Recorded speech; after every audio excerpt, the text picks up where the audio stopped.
Tatlo ang sugatan matapos magsalpukan ang dalawang sasakyan sa Quezon City. Nagbagaan din ng isang kotse at cement mixer. Ang mainit na balita hatid ni Bam Alegre.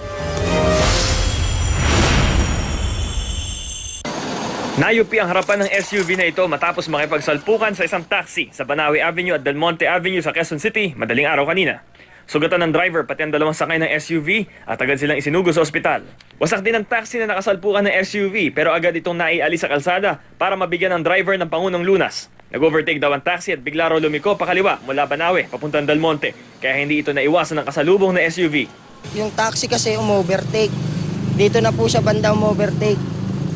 Yung Avanza, hindi niya napansin yung taxi na kakaliwa pala dyan papuntang Del Monte. Yun nagsalpukan sila. Pareho sila naka-green light. Yung taxi kasi out of lane na po siya eh. Kasi wala na po siya sa lane eh. Kaya po sumalpok yung Avanza sa kanya. Matapos ang ilang minuto, may nagbanggaan ulit di kalayuan sa Del Monte Avenue. Sa pagkakataong ito, nagpang-abot ang isang kotse at isang cement mixer truck.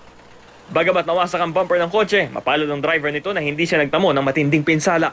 Ayon daw sa mga nasaksi, pagewang-gewang ang pagmamaneho ng kotse at hindi na raw naiwasan ng malaking truck. Tila nasa impluwensya rin daw ng alak ang driver ng kotse ayon sa isang barangay volunteer.